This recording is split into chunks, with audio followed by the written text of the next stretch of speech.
A book and a bev.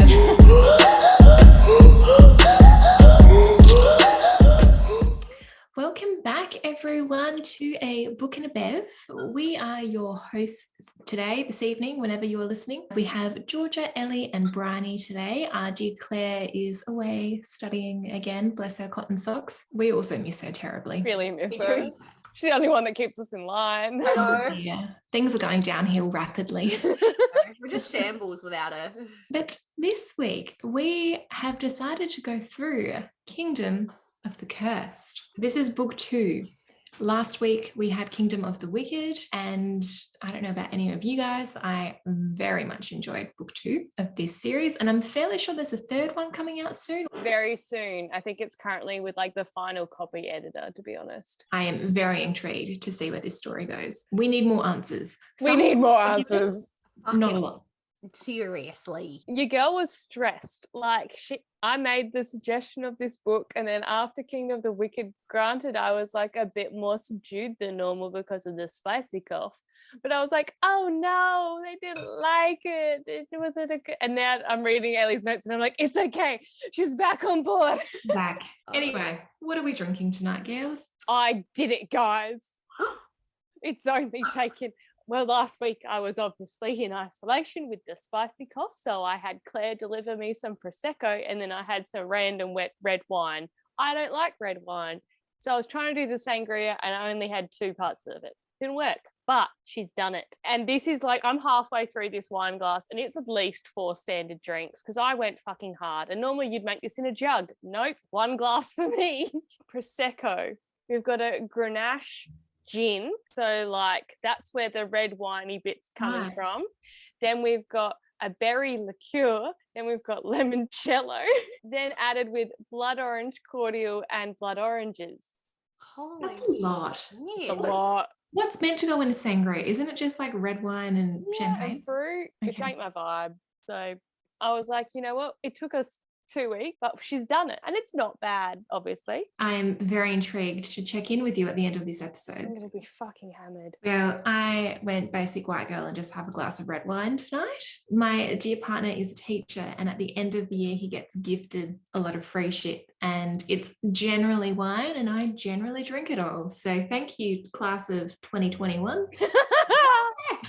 Oh dear. Well, I am drinking the same thing as what I drank last week because I'm lazy and I didn't finish it. And I was like, it's open. I got hit between the eyes with the cork. I made the most of that bottle being open. Can't throw it out. Good memories. A Pinot with orange juice. Amazing. And just so everyone's aware, my mother got me this top and she told me that I had to wear it. So it says, I still read fairy tales. They're just dirtier now. I And it was fucking love you, Tracy. It was quite Amazing. fitting. So I thought, you know what, I'll do it for her. I'll wear it. She ordered it for me quite some time ago when it came yesterday, and I had to go to her house to pick it up, and she was very excited. So Bless. yes, Bless. thank you, Tracy. Shout out to Fucking you. love you, Tracy. We'll have to get matching ones. Yes. Oh my God. Like I was saying, I'm so much happier. Like, I love this book and I love this author. And even though there's some bits of this book series so far where I'm like, give me answers, I'm still like, I'm trusting the process. So I still am on the ride. I would give my left titty for Wrath. Like, I would do anything for this man, demon, whatever you want to call him. But I'm happy to see as well that we're on the train now and we can suffer together. As much as I do froth over Wrath, and as much as I get that literally no one knows or can talk about the fucking curse, it's still frustrating as fuck that no one can talk about or give any information about the fucking curse. Yeah. So there's a lot of things which are left unresolved. And I mean, I remember finishing this book the first time and that ending. And I literally messaged Georgia and I was like, have you read this fucking book? And it was just the worst of endings to leave like that. Killed me. That being said, I still recommend this book. Don't worry, there's still a bunch of things I love about this book. And again, the tropes, the scenery, the food, the fashion. Kerri, you are a master world builder, my gal. Yes, as you said, I much prefer this book to the first one. I don't know why. I feel like it's because a lot of the questions and confusion I had in the first book was answered in this book, although a lot of it was replaced with more questions and confusion. Yeah. But I was happy enough for that to occur because I was too invested in what Wrath and Emilia were going through. I was on their journey. I didn't really care about the plot at that point. Fuck the world. Look, I really couldn't give a shit about her dead, not dead twin sister. Just fuck Wrath. Please. Same stuff annoyed me this time around. Like, we're spending a lot of time with Emilia's thoughts, just trying to figure shit out. And then she like miraculously comes to conclusions herself, or like weird enchanted skulls just like show up to give her clues. And it's like, well, that's inconvenient, isn't it? And as well as her absolutely complete lack of self-awareness or preservation when she just goes gallivanting off in hell. But then also, I was getting weird vibes throughout the book, which were very reminiscent of Bridgerton. I don't know if anyone else was picking that up, but I was literally saying before you jumped on to Georgia, she hasn't seen Bridgerton season 1. Like, I haven't read the books, but I've seen that season 1, and fuck, I'm so excited for season 2, which I think is literally out as we're recording this. So I'm so excited to see what you're putting down, Ellie. Yeah. So yes, all in all, very much enjoyed it, and I am looking forward to the next one. Oh, that's very good. You're like, oh. Georgia's like, I disagree. I did like this book better than the first one. Like, as I said, I thought the first time I ever read it, I was being harsh on it. And then the second time I read it, I went absolutely fucking not. I was not being harsh enough. And with this book, I contemplated burning it. Like, I love a slow burn. I love it, but I also fucking hate it. Like, it's like one of those things where it's like, I love it, I hate it, I love it, because I'm like, I love a good smart. I love smart. So I'm like waiting, sitting for it. I'm like, come on. And I did not sign up for a fucking dry hump scene. You know what I mean? I signed up for a fucking with a prince demon. Georgia's like, I want penetration. I want penetration. All right. So we didn't get a fuck scene. We got a dry hump scene. And by that point, I had a match to the book. And I was like, I'm doing it. I'm gonna go. I'm lighting it the fuck up. Jump. But like, it was still better than the first one. And like Briony said, like Ellie said, the imagery, the scenery, the food talk, it's so amazing. Like, Kerri has a way with like describing things that it just makes you want to be in the moment with the characters. Like, it makes you feel like you're there. You can envision everything that she is describing. It's amazing. And then on another note, Emilia still made me want to fucking stab myself in the face with a fork. She just annoys me. The main character, like, Emilia has annoyed me from day dot. I think it's just me holding a grudge against her because of the fact that she just annoys me. Anyone out there that Emilia doesn't annoy? Because I love this book, but Emilia shits me to tears. I just cannot. Also, where did that phrase come from? Shits me to tears. Yeah, who decided one day they were going to be like, I mean, shits me to tears? Is it because you've got lactose intolerance and you had dairy and then you're shitting so much you cry? Is that? Oh my god, I had an iced coffee this morning, homemade. Of Georgia and an iced coffee. It was not good. It was not good. Not good for the bowels, but nonetheless. Anyways, yeah, did enjoy it. Just, you know, we need more. We need more. Yes. Jumping in, do you guys have a map at the beginning of your book? Because I do not. Kindle. There may have been. Because at the beginning of book 1, we had the map. I mentioned the map. I get very excited about maps. Of these 7 princes of hell, like their rings and all of that shit. Notably, in the first book, we weren't in hell. No. It was not relevant. It was not. Now, it was relevant. Where is it? It would have been very nice to look back at the map in book 2 when you are literally walking into hell and go, oh, look, House Wrath is the biggest house. That it is. That's interesting. But no. Very much so. We're jumping in. The book starts again with our little teasy moments at the beginning. We have, before we even have our prologue, we have a note from a secret grimoire, which again, there's more grimoires, there's more secrets. We still don't have answers. It's fucking fine. Again, this whole book, I'm trying to figure out what the fuck is actually relevant and what is just shit on the wall. The quotes I took from this initial bit about the grimoire is, it's like a prophecy story about the birth of Victoria and Emilia. So, on an unusually chilly summer eve, amidst a howling storm, twins arrived. There's a whole other bit of description there. Basically follow through with, one would forfeit her mortal life and the other would sell her soul. Another quote we've got is, now as one turned to fury and eyed the devil's throne, the other lay heartless, surrounded by death. Others whispered of a new prophecy, one that damned both witches and demons alike. It's confusing, which again, picking up with the theme of the first book, we're all very confused. Yes. But I'm trying to stick with it, and I'm like, okay, so obviously Victoria's ripped her heart out and she's dead. Emilia is eyeing the throne of hell. She's signing up to be queen. Mm-hmm. Okay. Then one would forfeit her mortal life. Victoria's dead. But interesting that mortal is there, and then the other would sell her soul. We've heard all this bit about Emilia selling her soul, Wrath needing to collect a final soul, but I'm reading between the lines and I'm gonna be like, okay, trying to stay with it. So after that, we have a flashback to a devil with wings of white flame, and he's like storming through his castle, and then he starts arguing with a witch, and she's just like chilling out on her throne, the legs up, like all seductive. And this guy threatens to loose his hellhounds onto her, which we come to find out are puppy dogs with 3 heads. I love them. But basically, she doesn't leave. That doesn't scare her. She's obviously a dog person as well.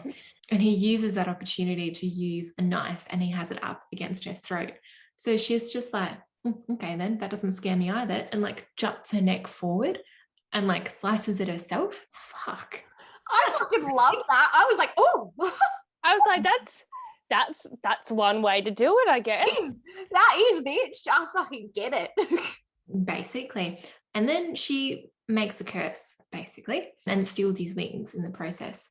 And the quote is, from this day forward, a curse will sweep through this land. You will forget all but your hate. Love, kindness, every good thing in your world will cease. One day that will change. When you know true happiness, I vow to take whatever you love too. And it's like, oh, okay. We find out that this guy is the devil, and there's hints that he fought his way onto the throne of the wicked, but he offers another deal to the witch, and then that's the end of this scene. So it's sort of like, if we're thinking the devil is pride at this point, or the devil, who is the witch? Is this the first witch? Is this like some weird pre-reincarnation of Emilia? Because at one point she thinks she's the first witch. Or another theory, is Nonna the first witch? Has Nonna fucked Wrath? Nonna? You dirty dog! This whole book, I really read into the mother maiden crone, like the Hecate, I don't even know how to say it, I'm sorry. That whole context of the three-faced witch, and I was really buying into that, so I have thoughts on that. Don't know if it will go anywhere. It's kind of weird recording an episode about a series that's still going and you're making all these theories. Will it turn out anywhere? We don't know. Who knows? Well, I'm going to chuck my theory out there. It's young Nonna, and Wrath has fucked her, and now he's going to fuck the granddaughter. That's going to be weird. God, I hope they're not related. I can't take more incest. I can't do it. And not from Wrath. Yeah, look, I don't want that to be true, but that's just my theory. God, I hope you're wrong. At least with this book, we pick up in chapter 1 exactly where book 1 ended. It's literally them arriving in hell, keep going. So at least we don't have any absent time that we're trying to figure out what the fuck has happened. No, we're right back where we started. So Emilia is still being a little annoying bitch, and she still thinks that Wrath is a dickhead. Surprise. I did like that hell is cold. Gives me that Dante's Inferno vibe, because obviously it's very common for hell to be associated with flames and heat and all of that. But no, I really like hell being cold. It's aesthetic. Yeah. I like winter fashion. And she's not wearing appropriate weather clothing. She's still wearing her fucking corset dress, which apparently Pride gave her. Which did he? We don't know. Questions. And she's having this mental like monologue where she's going, despite my earlier confidence in my plot to infiltrate this world and avenge my sister's murder, I felt completely unprepared now that I was standing here. And it's like, no shit, my dude. You're like 18. You have minimal fucking plans in general. You know absolutely fuck all. And yeah, it makes sense that you would be losing confidence, because I am. Yeah, we're all losing confidence in We're all. We're done. Yeah. But then Emilia pulls herself together-ish and gets in her head, my location changed, but my ultimate goal did not. And it's like, okay, I can get behind this. We're shocked, but we're recovering. It won't last. Wrath is immediately changing tactics, and while Amelia thinks she's marrying the devil, Pride, Wrath is certainly like testing the waters, and he comes out with this fucking gem when it's, your pride didn't appear in that bone circle that night you spilled blood and soured me. It was your wrath, your fury. And I'm like, we dropping hints. I'm picking them up. I'm also a wrath simp, so I'm picking up anything. It's fine. Oh, honestly, I will drop the soap. I'll drop that soap. Soap dropped. And Amelia is like, nah, babe, I did not sign up for House Wrath. I have literally just signed a thing for House Pride, which we're not even going to apparently address, but that's fine. And Wrath again is being picky with his fucking wording, which is going to be the goddamn trend of this entire book. And he's like, you chose the devil? And she's like, damn straight I chose the devil. And it's like, lol. If only you knew, but you don't because you're dumb. It's fine. And Amelia, like, she doubles down as well. So not only is she embodying this confidence of, oh yeah, I know what I'm doing. She's like, let me make a blood oath to fucking prove it. And again, I say lol. She's like, I, Amelia, freely choose the devil. And Wrath is like, Okay. good. Thumbs up from me. Wrath basically gives Amelia 3 warnings about what to worry about in hell, with the third being the thing she literally just did, aka the blood oath. So like, don't fuck around with blood oaths with the fucking devil, you silly bitch. You silly bitch. But then there was this interesting quote. His warning vaguely reminded me of a note from our family grimoire, and I wondered how we'd come to hold that knowledge. Again. Nonna, you dirty bitch. What you been up to on Saturday nights, Nonna? Cannoli. Nonna, how do you know that the Wicked's kisses is that good? Why do I feel like this episode is going to be called The Kingdom of Nonna? The Kingdom of Dirty Nonna. Anyways, we then begin to trek through Sin Corridor, where basically Amelia is being tested to see like which sin she aligns more with. And of course, we are not surprised, but she keeps getting angry. Here we are. All arrows are pointing to Wrath. Anyway, this is like, as they're trekking through, there's a storm. It's like one bed trope, but instead of one bed, it's one shelter in a storm with the Prince of Hell. Takes off his shirt to give to her because she's in a little fucking metal corset, which would just be like screaming hypothermia. And like, also...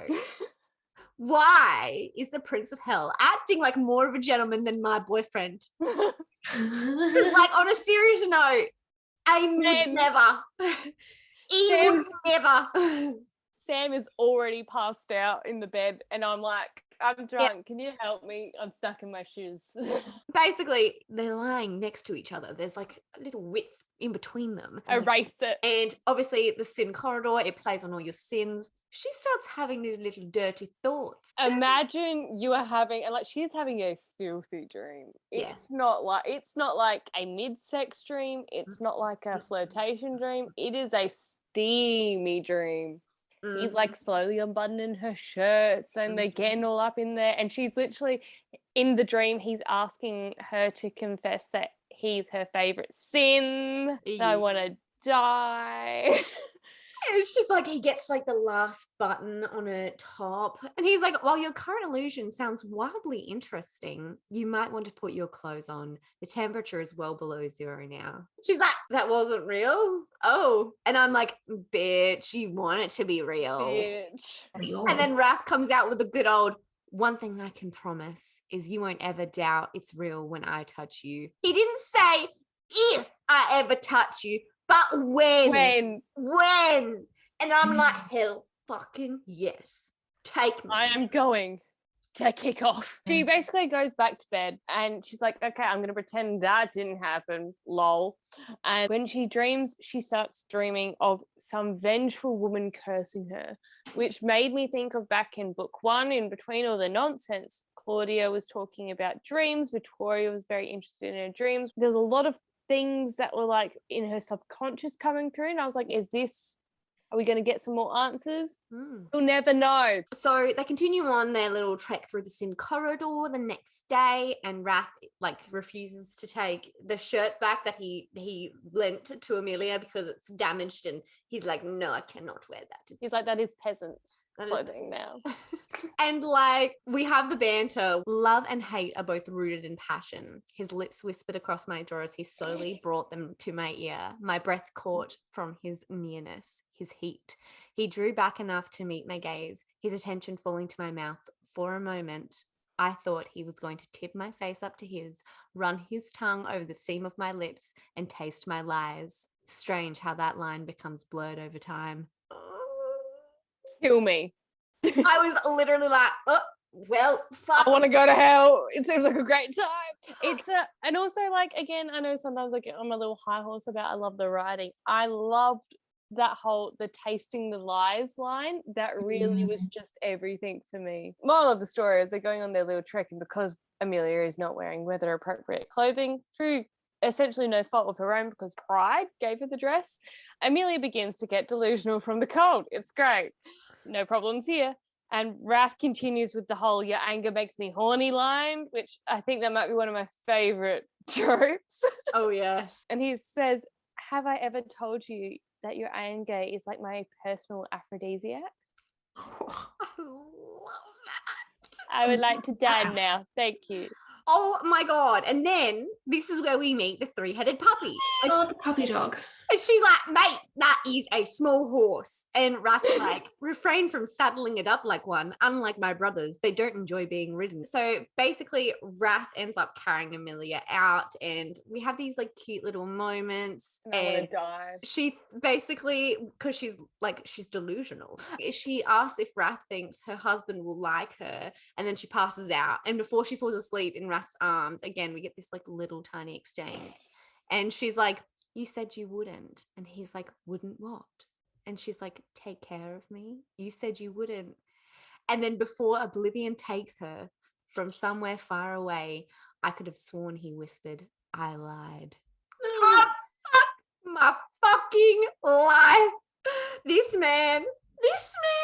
So Emilia then has mild hypothermia, and Nurse Wrath is back. He's massaging life back into her fingers and toes, and that is the kind of massage I'd appreciate. Like full body, doesn't have to lead anywhere, just lay there like a starfish. Massage with your tongue on my vagina.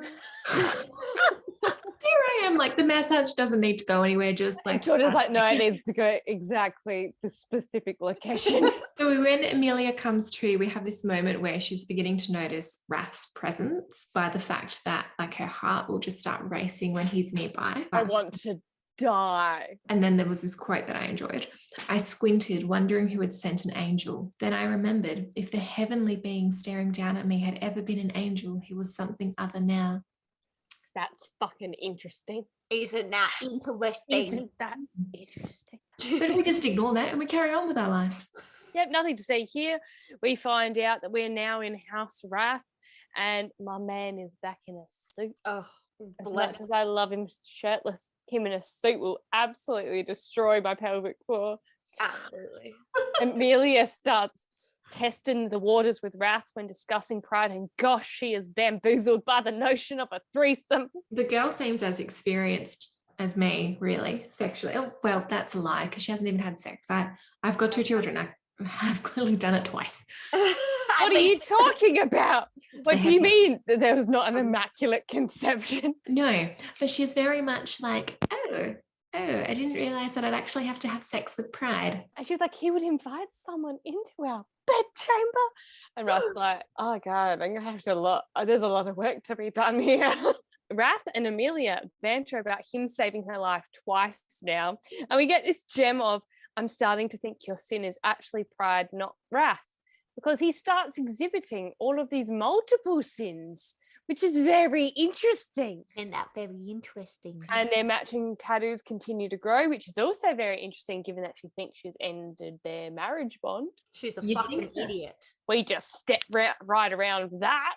And then we have death by fashion, because Emilia gets a dream girl wardrobe. At home, I wouldn't second guess my choice to weave them into my hair, but here I chose violence, a bloody shade of red, and painted my lips the color of murder instead, because she's also got, not only does she have the shoes and the dresses and the weapons, she has the cosmetics, the accessories. It's like Princess Diaries 2.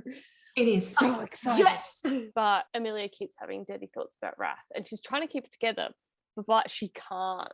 And I mean, we kind of skimmed over it as well, but in the sim corridor, she had this moment where she was incredibly envious because she had a daydream about someone riding Wrath. It was me. Surprise.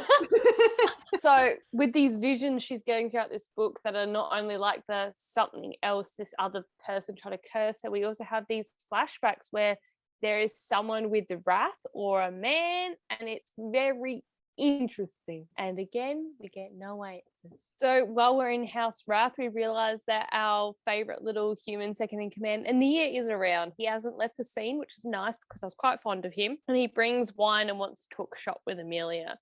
And we find out that Wrath lives by the saying, actions, not words, which really rings back to the first book when we remember him being really pissed about how Emilia believed envy, when envy was just dropping shit out there. And Wrath was like, haven't I shown you? And it's like, yes, he did show you, but that's fine. Sidestep that. Ania reveals as well that Wrath got so pissed at Emilia that he brought down a mountain. Which Yeah, wow. I am turned the fuck on. Why am I aroused? The poor trauma to the landscape. The environment cannot cope with such upheaval. But we also in the scene get this quote from Emilia, which is, why is it whenever a man throws a tantrum, a woman is blamed for his poor behavior?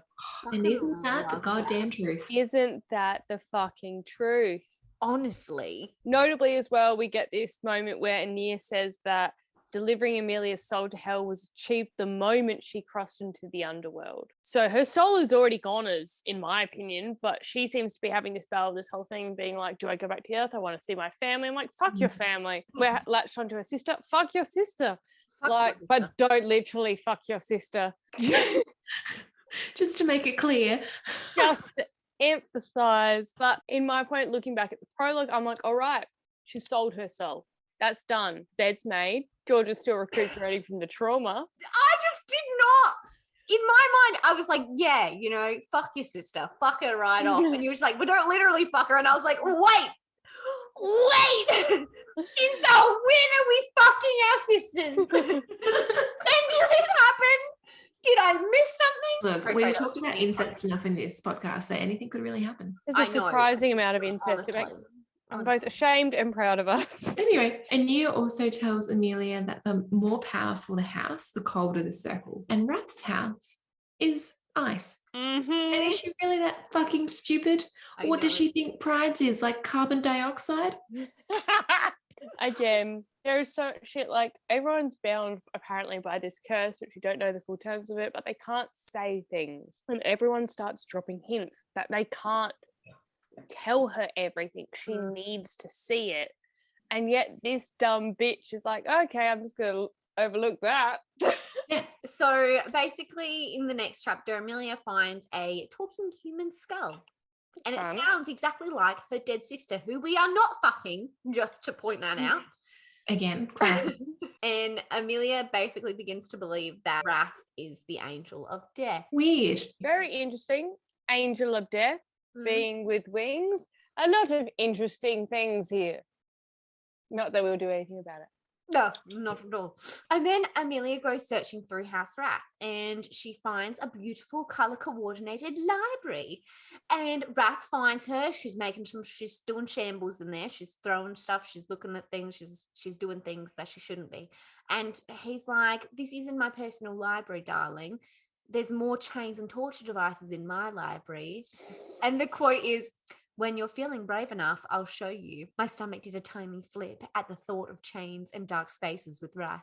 And I was like, me too, sis. Me too. Side note, color coordinated library. Do we err on the side of organization for our bookshelves color coordinated, or? I have opinions. Tell me. I absolutely hate it. Because I can't stand the thought of a series not being together. Like imagine the Avatar series spread out by color. I have mine is somewhat color coordinated. It's like color blocked. So I've got like my Avatar series, but it kind of works out nice because I've got like pretty much all my fantasy down on one shelf and then all of my other books on the other shelf. So I've got like from like bright colors down to like, so it goes like bright, like Akatar to white, blue, like Throne of Glass, and then to like the darks, like the blacks and the reds are down the other end. So it goes from like one extreme to the other, but it just flows. So my bookshelf is sorted by genre, but also species. oh, interesting. Species. So like, say for example, I sometimes read books about being in space and aliens. Oh. So I have all my space aliens together. We are reading that at some stage. I really want to see Ellie deal with Planet of the Barbarians. Yep, barbarians. Yep. This can be my Christmas script. For anyone who's listening, tell us how you organise your bookshelves, because I need some inspiration. Moving on. Wrath tells Emilia about the Feast of the Wolf, which Lust has like mentioned previously in the first book. And Emilia is most likely to be the guest of honor, and she will be forced to reveal a big secret or like her biggest fear in front of everyone. And again, that's like the thing that you probably don't want to do in front of all of the princes of hell. Let them know what your worst fear is. Seems like a bad idea. Yeah, kind of especially when like you're here to like destroy hell. Like, yeah, seems like a problem. But this is my first Bridgerton reference, because they refer to it as the blood season, and they have a guest of honor and fancy balls, and it's like, sounds familiar. Okay, I see what you're putting down. Emilia is our diamond. She is our diamond of the season. Okay, George is like, the fuck are you guys talking about? correct. Right. We follow that up with Wrath and Emilia get into another fight, and Emilia finally realizes that Wrath did not want Emilia to go to House Pride. Shocking. Shock horror, Amelia. Wrath tells Emilia to stop asking questions about it, and Emilia obviously keeps asking questions because that's our gal. And she's talking about Pride. She's like, will he hurt me? The shelves nearest us vibrated. And Wrath says, do you believe I'd permit that? Oh. It's like almost like a who did this to you trope, but not. It's like, I want to. I would tear down the fucking world to save you. You know what? I'm going to sell my soul. I'm going to go to hell. I'm going to find me a Wrath. Yeah, look, the fact that he can just make things vibrate by his brain, Woo! not a bad thing. Not a bad thing. I wonder if his tongue can also do that. Oh my god. Briony's drinking on a chicken. Are you okay, Briony?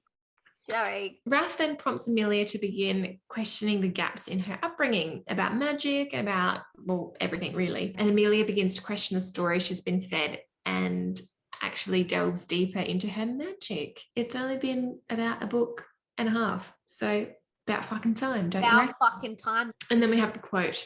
We'd learned the bare minimum of earth magic, how to cast simple spells aided with herbs and objects of intent. Nonna spent so much time teaching us the ways of demons only to stunt our education regarding our own abilities. I wonder if that's because Nonna has a lot of experience with the ways of demons. And because she's a fucking toad, still hating on her. True. And then I had the strangest impression that maybe the devil hadn't been cursed after all. Interesting. Interesting. And there's a lot of interesting. And then we go through and we meet Fauna. And I already love her. I think she's great because she's having this conversation with Emilia. And she basically says like, oh, like there's these nasty, I didn't believe the nasty rumors. And Emilia's like, what kind of nasty rumors are circulating? And she was like, the usual. Your hair is made of serpents, your tongue of fire. And when you're angry, you spit flames like the mighty ice dragons of merciless reach. And I was like, wow, you got better, bitch. I like you a lot. I like you. And then we basically find out she's literally like one of us. She's like the gossip. She's like, oh my God. Basically, Fauna and Ania are giving us the most answers and information we've had in this entire series. Literally. Thank you. So we find out that Wrath has threatened everyone with violence if they speak a word ill about Emilia. And the quote is, Lady of the Royal Demon Court, if your name is on anyone's tongue, he'll rip it out. And I'm like, oh, my legs are clenched. Oh my God, this man. And then we also get the first mention of this little serpent paperweight, which does come in later on. It's something important, but it's just sprinkled in there very randomly. And I was like, I remember this. I'm going to note this down. Again, there's a bunch of things in this book where I'm like, what is relevant? What is not? There's so many things. Yeah. There's so much lore and mythology, and there's so many random items. So many. And that's the thing, when you're like trying to look for certain things as like a clue, it takes you out of it sometimes. Yeah, 100%. We follow that up with Emilia is comparing her dress color to food. And at first I got really excited because I thought we were cooking again. She was talking about steak, but no, it's just her dress color. And this is where I realized, hey, for some reason yet, we haven't cooked. I mean, granted, she's in hell, but I mean, bitch has to eat. I want my foodie moments. Give me my ratatouille. Emilia then makes this comment that with the way she has styled herself, she looks like a goddess of death and fury, which is notably what she said when she was like getting ready to slice and dice Antonio at the end of book 1, and he was praying to God for mercy, and she was like, no, the goddess of death and fury answered. I was like, Interesting. She finds another human skull in her room, which is giving her clues. We just walk on past that. Everything's fine. And then, so basically, she's meeting House Wrath. This is the whole thing. And it's like, this is it. It's the trope when the man sees the woman for the first time in the beautiful gown, his breath catches and his gaze darkens. I'm all for it. So she's walking down the stairs in this beautiful gown. She looks scrumptiously unctuous. And the quote is, the gaze that was trained wholly on me, as if the rest of the realm could burn and he'd pay it no mind. That's what you want. If that is not your standard, make it your standard.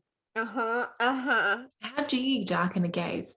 This is also, just FYI, the scene with the red dress, and it's the Lovi, but it's the Lovi, and he like he gives her the cornetto necklace back. The cornetto necklace. And she's got like dark lips and like great eye makeup, and then her hair is pinned back with like a crown of like animal bones, which normally wouldn't be pretty, but I'm into the aesthetics.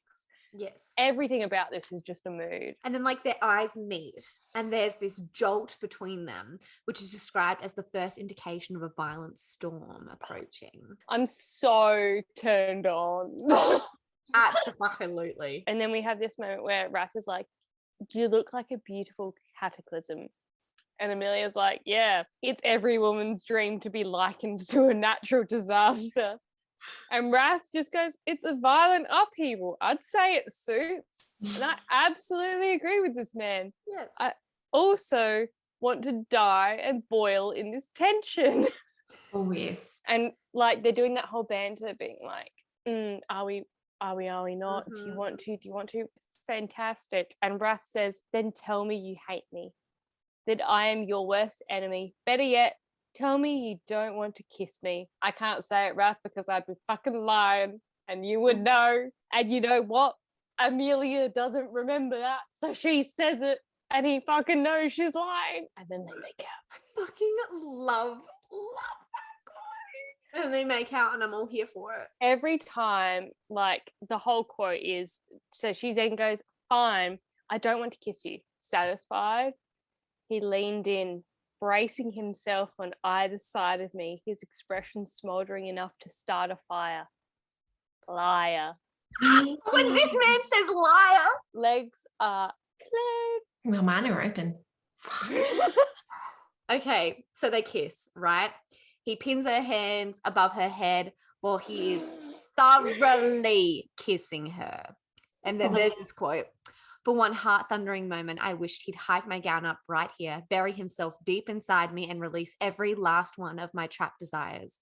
I longed to forget where I was and what to do. I wanted to abandon all of the hurt and pain and grief that were never far. All I desired was the sweet oblivion of touch. Wrath could easily provide that and more. And fucking moly, Jesus, take the wheel. Emilia comes in with the, is this real? And Wrath says yes, and then rolls his hips into her so she can feel his boner.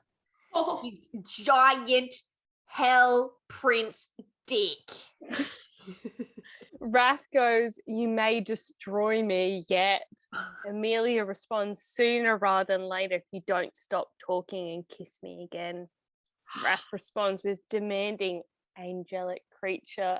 And I literally want to die. And then they just go, wait, hold on, we've got dinner. And I'm like, no, you don't. Fuck No. them bitches. But they basically go to dinner and the horn is giving Emilia little zaps on her chest while she's walking there, which is interesting. Again, we walk around that. And then I love dramatic Wrath. He's like, are you good? And she's like, I'm good. And he literally just kicks the door in. I'm like, that is how I want to enter on like my wedding or something. Like, I just want to fucking just feel like giving me boom. Emperor's New Grouping, like, ha, boom, baby. Yeah, literally. So Wrath kicks in the dining room door, even though it's does. just a casual Tuesday, and they have dinner. It's amazing. I'm here for it. And then he calls her Her Highness, and that's how he introduces her to everyone. I'm still aroused, and says that if anyone shows her disrespect or calls her anything but Her Highness or my lady, that they will answer to him. We have this foodie moment with the demon wine. Glasses of dark wine were quickly poured and set before us. Frozen berries bobbed to the surface, enchanting and tempting. If I liked red wine, that would sound, or fruit, that would sound very tempting. So here we are. We find out that Wrath can do one of my favourite things in a fantasy book, and he can sense when she is aroused. I fucking love that trope. It's so good. I like that he can sense it, not scent it. Yeah, Different. true. Then there's this next quote, and like this is, I'm getting flashbacks to like Azrael talking about knives, and I'm like, oh yes, I have a knife kink. And the quote is, "Are you sensing the knife I'm now considering stabbing you with, Your Highness?" And he says, "I'm even more interested in where this may lead, my lady. You forget what sin I rule over. I am rather fond of a bit of knife play." Thank you, everyone who reads From Blood and Ash, everyone who loves Azrael. They're here for you. Yes, This yes, is for yes. you. And then we meet Lord Macadon, and he made some not very nice comments about Lady Emilia. And he's basically the guy that Wrath is going to beat the fuck up. Well, he already has. And now he shall again, because he basically says to Emilia, like, how do you go handling someone's cock? And like inferring dick, but also could be confused with chicken. Could too. Could. Maybe he was just asking her if she liked chicken in her little pretty mouth. Very doubtful. But I mean, I'm just going to harken back to this moment before we get the cock reference. Wrath again serves Emilia food before he serves himself, and that is just everything for me. Can you tell what my love language is? Now this is the cock reference. So he's at the dinner table, this Lord Macadon, and he's talking about her pretty little mouth tasting cock, and I'm not really prepared, and I'm uncomfortable. I'm uncomfortable for everyone else in the room. I'm uncomfortable for his wine glass that his finger keeps going in and around and dipping in and then putting in his mouth. And also, like, you're at a dinner table in front of all these people. I can imagine, like, Fawn is down one end of the table, like, what the fuck is that guy? I'm just trying to eat my fucking salad. Basically, Lord Macadon, or whatever the fuck his name is being like, will you suck my dick? I have a great dick, you'll enjoy it. I've heard it's great, thorough dick. And she's tightening her hand on the knife, and she stands up and the chair squeaks back. And in the time it's taken her to do that, Wrath has already moved across the room, cut out his tongue with his knife and impaled it on the plate, sat back down. All of a sudden people start screaming or like reacting, and there's blood sprayed across her, and she's like, wait, I haven't even got up. And that's where we realized that Wrath was like, say less, my queen, I've got you. And of course, she gets fucking mad. Oh. She's furious that he defended her. And half of me is like, fuck off, Emilia. He's protecting you. He's doing something nice for you. Accept it. But then she also says, I will not appear weak for you to maintain strength. And I'm also like, well, I get that, and I do. Yeah, look, I get that. That's you're annoying. Just let it happen. Like, thank him with a nice kiss and maybe like some hand play. Maybe just say to him, like, look, thanks, but next time I need to handle it myself to establish myself. But again, why the common sense? It's unnecessary. Basically, after Macadon's tongue is cut out, Ania takes her to a room. There's like a gate that comes down to protect her from everyone else. Like, she's basically in confinement. And while she's waiting in this room, she starts to also test her magic. And we have this let there be light moment where she creates like a flower, a flame, or a flower on fire. unclear. And it's like, yes, this is what I want. Delve into your magic. Become like the high, powerful, badass witch I want you to be. Don't just be like, I can move a glass across moisture. Yes. Yes. But within this moment as well, she's still so fucking angry. Like all the time. Her internal monologue just fucks me off. Like I just get so mad at her, and I know that I just am holding like stakes against her because she annoys me. But like this fucking quote, and I keep thinking in my head, like this is the fucking demon who has been nice to you, Saved your life twice. And she goes, Wrath ought to count his demonic blessings. He wasn't the one standing here with me now. I take his precious blade to his throat, tear the clothes from my person, and bathe in his warm blood as I slit him ear to ear. Like, what an aggressive little fucking crazy bitch. And like, usually I'm here for it. Usually I'm all here for a moment like that with like, you know, this strong female lead. But this bitch, she just pisses me the fuck off. And we go from this to, she's like, you know what? I'm going to follow this thought and I'm going to go seek Wrath out. And then we have one of my favorite scenes of the entire. Oh, yes. They go to the Crescent Shallows, which is a lagoon under the house Wrath. And there are a few conditions upon entering the lagoon. Firstly, you must be naked. Nothing made can touch the waters. And secondly, it like brings truth to the surface. So if you get into it, your truth might be revealed. So he's a little bit hesitant and she's like, better reason to go in. You know what truth I want? His dick. Yes. Surprise. So yeah, of course they go, of course. And they get there and Emilia like looks like she might turn around and he's like, all right, no, like let me take you back. Like, and she's like, absolutely fucking not. And then she just starts seductively like removing her clothing. That's Briony's version of seductive, like a pool noodle. This also just reminds me of, so you know when you get your license renewed and you get a new photo? So when I got my last photo taken, I was like, all right, you know what I'm going to do? I'm going to channel my inner Natalie Dormer. And I'm going to look at the camera like I know exactly when the world is ending and I'm happy with it. It's going to be like a smolder. So now I understand why Sam doesn't know when I'm hitting on him, because turns out I just look pissed. So yeah, slowly seductively undressing and his throat bobs. And I'm all here for that shit. I'm all here for that throat bob. And then she says, are you going to get undressed so we can swim? Or are you planning on watching me all night? And I was like, he wants to watch you all night. And then he wants to fuck you. So they're in the water and they're doing the whole like, oh my God, can you see me naked? I don't know. Is the water covering me? It's very naughty. And then they're bonding and he's again talking about choice, which again, love me a pro-choice man. And he says, I would do terrible things, unforgivable things to choose my destiny. Cursed and wretched it may be, it is mine. Which again, he's saying what he can't say, but our bitch is too horny to notice. And he says, better to reign in hell than to serve in heaven. They're just like, they're making out, they're getting intimate in the water, and Wrath is getting a boner. And I'm so happy for them both. But they have this moment where it's like, we did not have to fall in love or forget our schemes. Tonight we could form a truce, one that lasted only until sunrise. And I was like, yes, give me 12 hours of just like relentless tension, combusting, like I want it all. I want the tension. I want it gone. I want like no barriers, penetration. Like someone fuck someone. I say that in almost every episode. Someone fuck someone.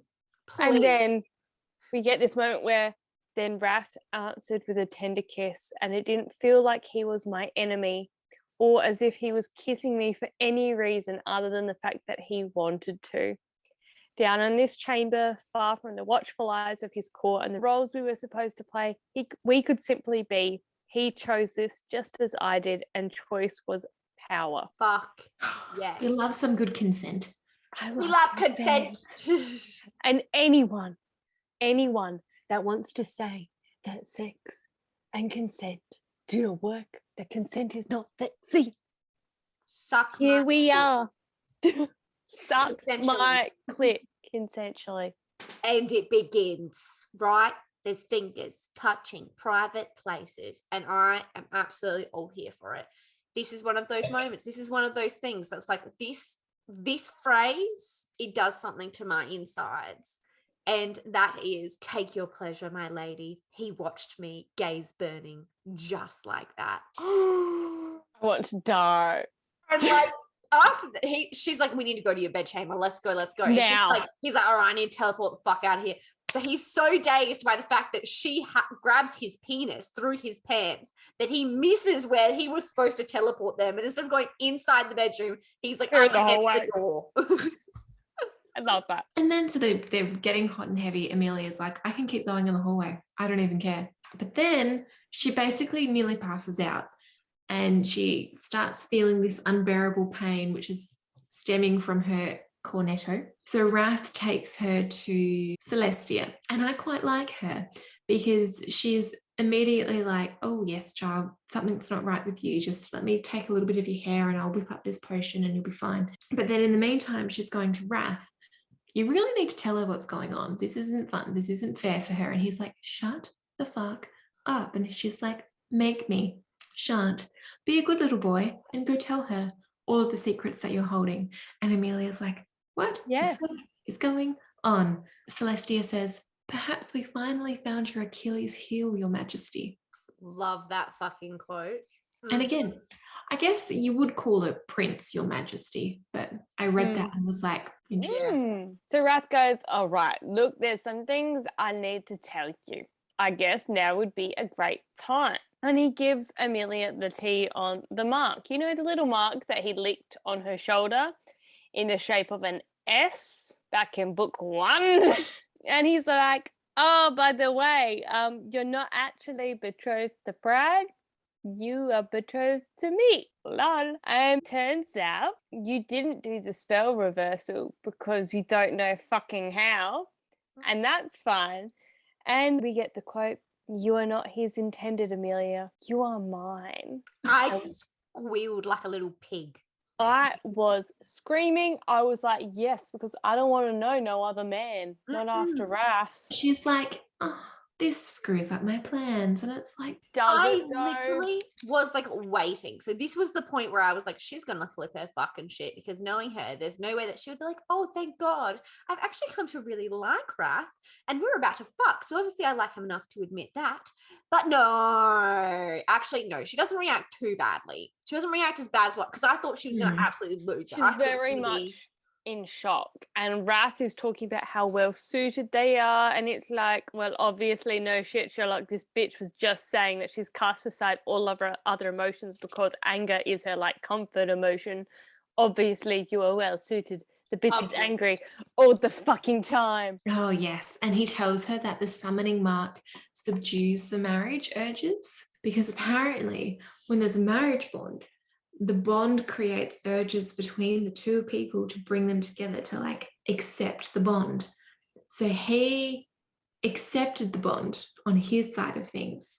He's like, I'm in, let's do it. After a little while, he came to that conclusion, but he wanted her to be able to make that choice. And he wanted her to have a clear mind in doing so. So he marked her, which would have subdued the urges. Yeah. A bit of a break. We love consent. We love it. Consent. But then apparently Emilia does not, because he's like, I'm giving you a choice. And she's like, I always have a choice, I scoffed, except if I want to marry the devil. So she's shitty because this betrothal means she can't marry Pride. And it's like, but you were freaking the fuck out that you're going to have threesomes with him.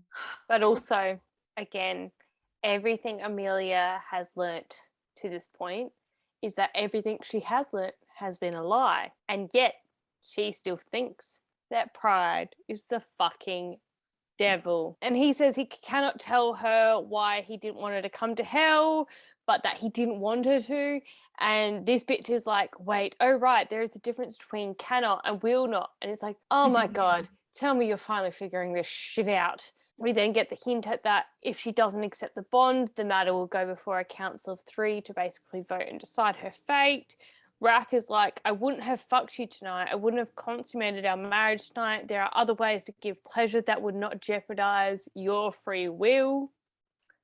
That would be cunnilingus. What a gentleman. He is like, dinner is served and I will also serve. And an interesting point that was never really explored.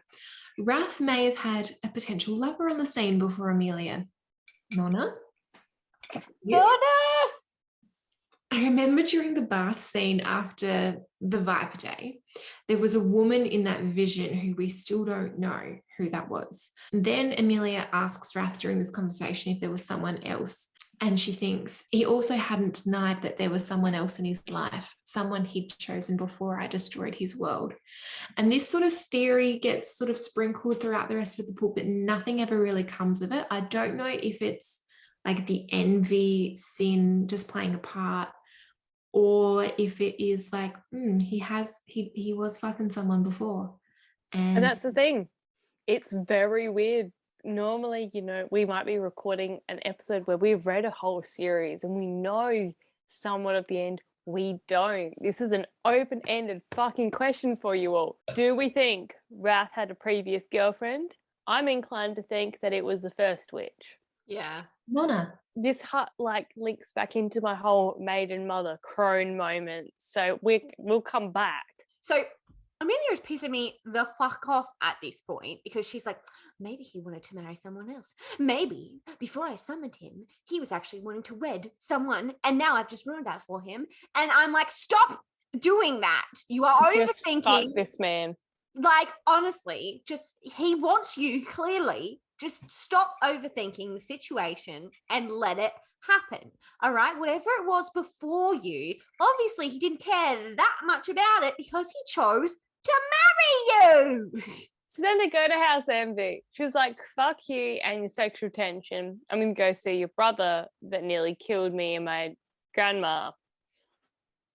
Great idea. And to be honest, when they arrive there, their outfits match, and I am just fully about that. But Envy is always being such a little shit stirrer, and he says, I didn't think you'd wish to share, but you've certainly dressed her in the most appealing way. All that skin begs to be worshipped. It's about time I found religion, wouldn't you say? I love that quote. I was like, that's beautiful. That is some beautiful banter right there, my dude. Wrath walks her to her room, makes sure it's secure, and gives her a beautiful dagger. And he does the whole thing where he slowly pulls her big skirts up to expose one leg, and then he struts the dagger sheath to her thigh. I swear to God, I want to start wearing a knife sheath. Like I want it on my thigh. I want that moment to be in my life. But yeah, how do we make it happen? People might find it strange if me just walking around with a knife strapped to my leg all the time. Well, we could be entering World War III, so you might get your opportunity. Better to be prepared. So basically, Envy sends Emilia a gown to wear to this dinner that he wants to have with her. And she's talking about how Wrath is going to react when he sees it. And the quote is, apparently, piercing contests were not simply an idiotic mortal pastime. And I was like, yes. Yes, but also having to, like, princes of hell, like, don't complain. Okay? Because I don't want to hear a peep out of you. That's what I want with my time. Like, if all those princes, I would do Den of Vipers that shit. What does that mean? Oh, dear God. Den of Vipers is... And shout out to our listeners. If you would like to hear Ellie read Den of Vipers, please request it. I'm scared. It's like a mob group and one woman. Yeah. Are these the quotes you were reading out when we did the Q&A thing? That is another one that I've read. I like group activities. Yeah, it's a lot. All right. Emilia again is looking at herself and she's like, I looked ready to do battle in the most elegant, vicious way. I truly was turning into a princess of hell. Goddess help the demons. Indeed. We want that for you, honey. Even when you're pissing us off, all women deserve that moment. Envy then tries to use his power on her and she touches Wrath's mark to help snap her out of it, and it works. So we're like, yes. But then Envy's like, you know what? I don't even need my influence. What if we play truth or truth, because I'm a high school student? And he gets Emilia to use her magic, puts truth spell on the wine, which I love Envy just for this moment. He's like, did you know you can do this with your magic? Mm. And I'm like, no, she didn't, because she's fucking not looking into it enough. She's not doing anything to do with her magic, which is just annoying the fuck out of me. So Envy and Emilia play the who can ask a question, and first off, it's just fantastic. But then Envy uses the opportunity to also demonstrate that there is a curse which stops the princes of hell from answering certain questions. And that makes Emilia go, oh shit. And we again get the reference to the story of curses and stolen memories, which is one of the things that Emilia heard in passing in the first book. And Envy also hints that Wrath caused him to lose something very important and he wants to return the favour. Oh dear. Well, we get another interesting quote here. She's questioning him on some things and she says to him, why in the 7 hells would I do such a thing? And he responds, 8. That there's 8 hells? I had the exact same note written down. I'm literally sitting here going, all right, 8 hells, 7 sins, 1 devil. Where are we missing something? Is it because the Queen of Hell needs to be the devil? We don't know. Ellie's stressed. I don't know what this means. Is it God? Is it Jesus? Anyways, so they break up their little dinner fest and Envy disappears. He yeets on out of there. But this is also, granted, I got a bit ahead of myself. This is also after we see that Envy also has a library. I'm loving the libraries in this book. It's very aesthetically pleasing. We also discover that Emilia is having more visions. Emilia asks the question about a sculpture which is called The Fallen, and she wonders if it symbolizes Wrath or Lucifer. Question marks. Are they the same person, darling? Interesting. You think that, darling? And because Envy has the true spell, all he answers is, it is my interpretation of my cursed brother. Like, he's just like dribble drabbering these things along. Yeah. Like, are you going to pick it up? Are you going to pick up these breadcrumbs? And she's so just like, oh, this is The answer is she's not going to pick it up. Then he shows her the spell book of La Prima. So we basically find out that he wants to find the triple moon mirror and the temptation key, because all 3 of these things will aid in, was it breaking the curse? Honestly, I don't know. I have no idea why he wants these things. I don't think we actually find out properly why he wants them, but we And know honestly, that he wants her to find them for him. I honestly hope it gets like resolved in the 3rd book. I wouldn't be surprised if it doesn't. Anywho, we get this quote about the cursed tree. So the cursed tree fable, deep in the heart of the bloodwood forest lies a tree planted by the crone herself. It is said, among other favours, the tree will consider hexing a sworn enemy if the desire to curse them is true. To request the crone's curse, carve their true name in the tree, write your wish on a leaf plucked from its branches, then offer the tree a drop of blood. Take the leaf home and place it beneath your pillow, kind of like the tooth fairy. If it is gone when you arise, the crone accepted your offer and has granted your wish. She is the mother of the underworld. Beware of her blessing. And what the fuck does that mean? So if the crone is the mother of the underworld, is she the mother of the 7 princes of hell? Mummy? And if the crone is the mother, then we find out who the crone is. So I have thoughts, but it's fine. We'll get there. Oh, Jesus Christ. I can't. She was talking to Wrath the way that she was. Anyways, in this next moment, because obviously Emilia because Envy was leaving the library and he was like, oh yeah, you should read this plaque about the cursed tree. So he's just fucking with her at this point. He's literally like, you know nothing. I'm gonna lay them all out in front of you. So when you look back, you're gonna be like, wow, I was so fucking stupid.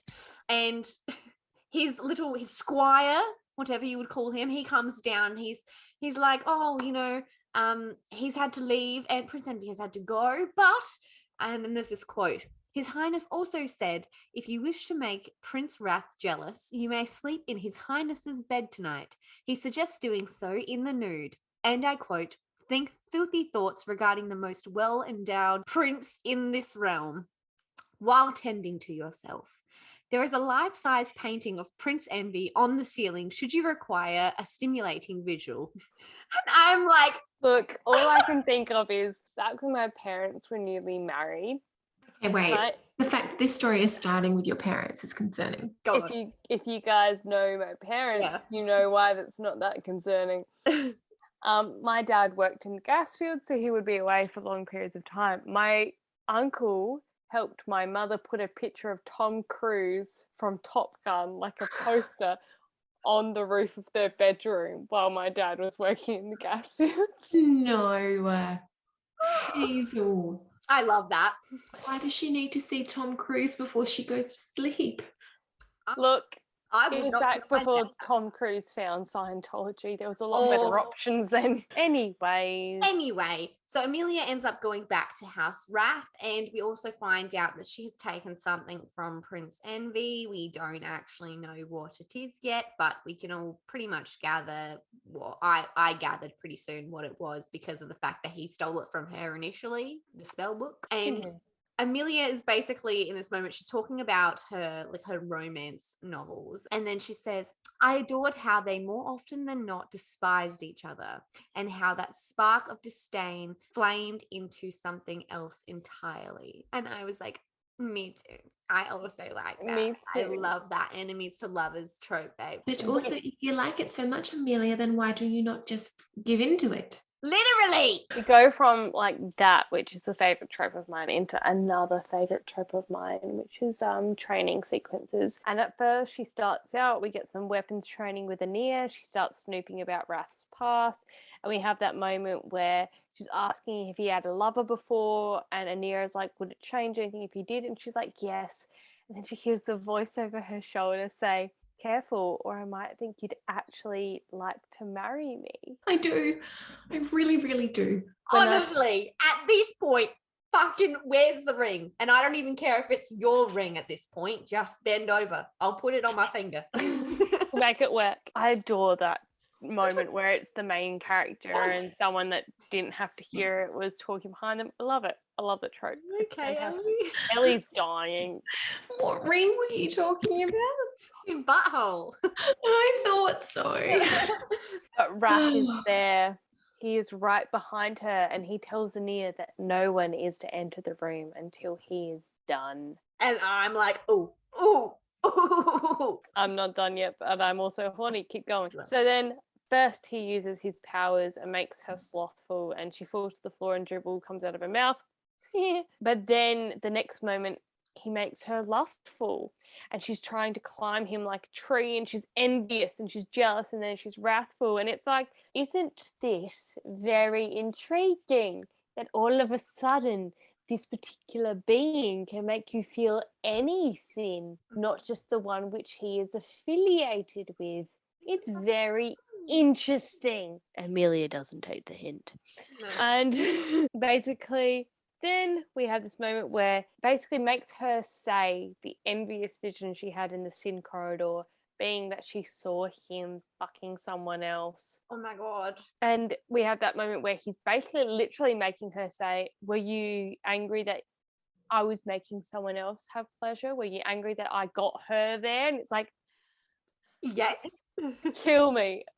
For our audio only listeners, this absolute silence is me dying. So pretty much Wrath is just fucked off. He's not in the mood for anything. He is like, you need to learn how to protect yourself if you're going to be fucking around with my brothers. And he doesn't mean fucking around with his brothers, FYI. He's not. Continue. Or does he? No, sorry. This is why we emphasize. There's this quote that he comes out with, and he says, if I wanted you on your knees, bare before me, without a thought of your own in your head, I would will it. If I decide to fuck you into our marriage, you would do exactly as I said, and you would beg for more. Neither attracts nor pleases me. I long for an equal. And I was like, oh, baby, Jesus Christ. It's giving me everything. It is. But then he makes her take his dagger and asks her to stab him in the heart repeatedly. And she does. Yeah, I was thinking this moment, oh, she's gonna be able to stop herself. Yeah. She cares. No.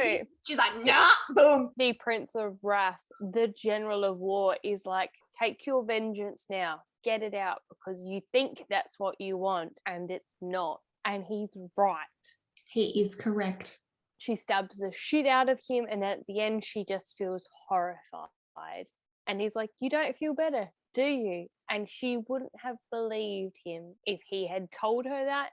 She had to do it, and he was the only one who could take it and not die. And I'm fucking here for it. Although I will say, in doing my research for this episode, a lot of people were very disturbed by this chapter. Yeah, fair. Look, killing your partner.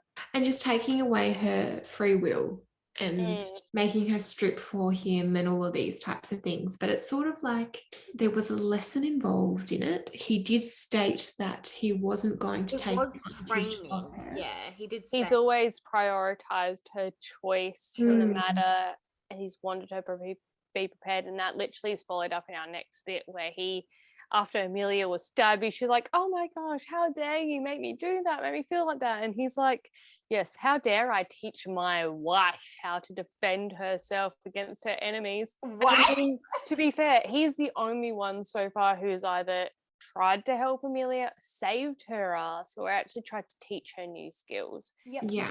Her family didn't. No, and we have seen how fucking stupid and stubborn she is. So something like that is what it's going to have to take to get through to her. Yeah, he definitely, if he had turned around and said, look, you don't actually, this will not make you feel better, she would not have believed him. No.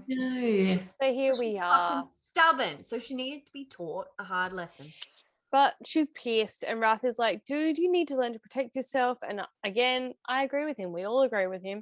And we have this quote where it says, I suggest you come prepared to do battle, or you will find yourself once again in your under things, on your hands and knees before me, begging or stabbing or both.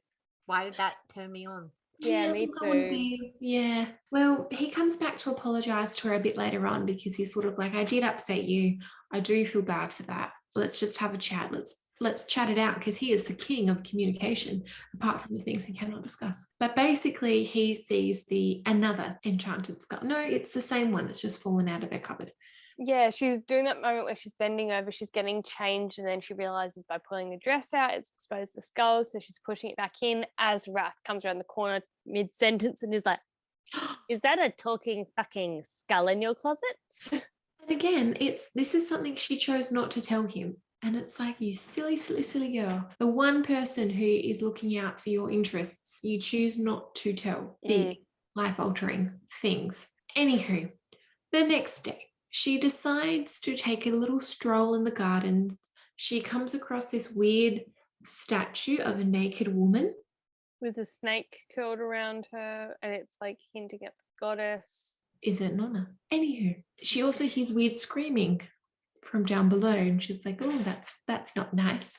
And then Envy just magics himself there, and we discover that Emilia stole the spell book from Envy, and he tells her, look, that's okay, because I had it rigged so that if it was ever stolen from me, whoever stole it would have something stolen from them. Turns out that that's her magic. Surprise. She's a fucking idiot. She now has no magic at all. So now she's just a regular old mortal in hell. Good one, Emilia. But then we get the invitation to the Feast of the Wolf. And as what Wrath had already told her, she is in fact the guest of honor. And it's being held at House Gluttony. You haven't met Gluttony yet. Unhappy. And then we get another weird Bridgerton moment. Fauna starts telling Emilia about the previous Feast of the Wolf celebrations, and she brings up this columnist who writes about the parties. Who knew hell had journalists? But anyway, Lady Whistledown? Rumour claims he ruined her cousin's chance to marry into the nobility, which is why she took up the cursed pen. So much scandal. It's Bridgerton. It's literally Bridgerton. It is literally Bridgerton. Why the fuck? And she only has 2 references in there. It's now and it's later on at the party where Gluttony is like, oh, she said my parties were boring. I must go show her otherwise. And that's it. Yeah, and he says that, like, he's like, oh, we've got a party crasher when he sees this journalist and goes off, and that's all we get. Why the fuck is that even referenced? No. We don't know, other than the fact that it is Bridgerton. I'm hoping that when the next book comes out, we might read it as it's released. I mean, it's not in the fishbowl at the moment, but I feel like it would make sense. So we get Emilia finally going to the kitchen, and she starts cooking up a storm. And outside the window, Wrath and Ania are training with no shirts on. and distraction at its finest. Sorry, I need more of this in my life. So Fauna and Emilia, they're chatting while cooking up a storm. We finally get a little bit of a taste of a foodie moment, and Amelia's finally cooking, and she's making this like berry pie. I'm just here for it. Because Wrath had sourced all of the ingredients from like the human realm for her, so she could feel at home in the kitchen. Bless his little cotton socks. Anyway, so Fauna is talking about how basically Wrath allowing Emilia a choice in the marriage betrothal is almost like making him look weak to the rest of his house. And they start talking about the marriage betrothal, and Fauna is just basically teasing Emilia. Emilia was like, oh, what would we do, you know? And then she's like, ravage each other until the early morning hours, scream each other's names as he bends you over and slams his, and then she cuts her off. She's like, no, enough.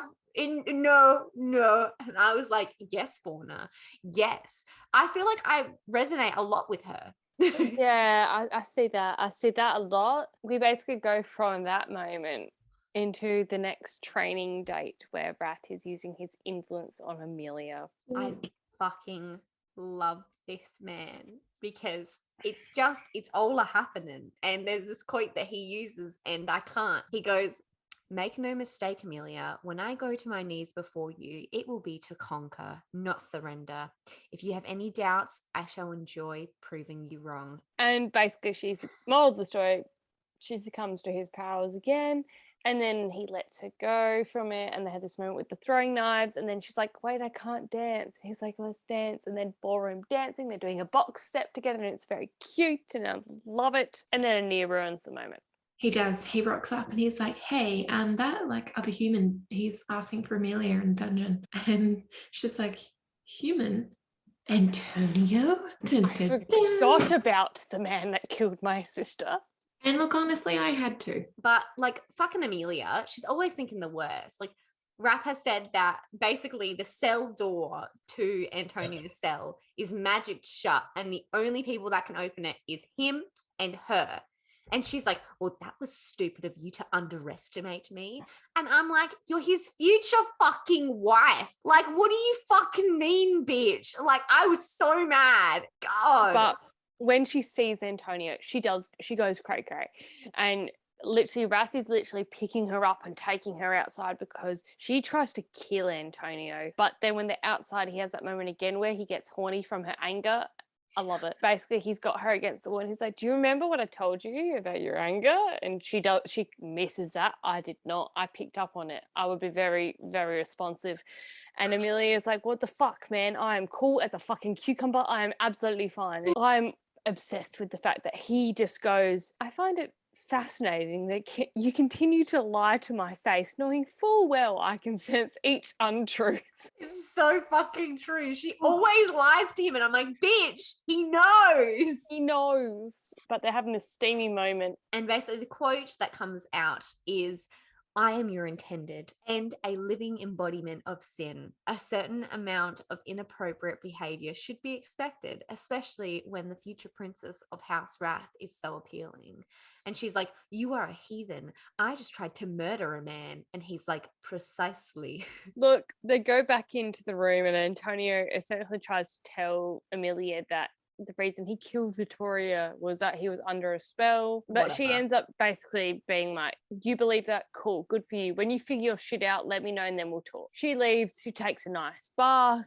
We meet a servant called Harlow, which is very one-showy. I immediately think Harlow is the assassin, but it's fine. When she's in the bath alone, though, something or someone tries to choke her. And then she remembers she has a fucking dagger still attached to her leg, which she didn't notice when she got into the bath. But it's fine. She throws it. She strikes home. When she gets at the bath, the assailant is gone, but his blood is everywhere. Wrath shows up and is like, who touched my wife? And he's like, do you want to come with me to get him? And she's like, no, I can't. I'm in too much shock. And he's like, it's okay, babe. It takes enormous amounts of strength to acknowledge your limits, Emilia. A true leader delegates just as you're doing now. Never doubt your courage. I certainly don't. But I am going to go kill this bitch. Yeah. For touching my wife. Yeah. BRB, G2G. Fucking loved, like, the quote that Emilia uses at the end is, house dagger gripped in hand, looking like a nightmare made flesh. And to whoever had just attacked me in his house, I suppose that's exactly what he was. May the goddesses grant the assailant a swift death. Wrath certainly wouldn't. We then get this other foodie moment where while Wrath is out killing bitches, Emilia's making some garlic bread essentially with some pesto. I'm not a big fan of pesto, so I'm going to say it's garlic bread. But Wrath appears and basically starts helping her cook, which is probably one of my favorite things of all time.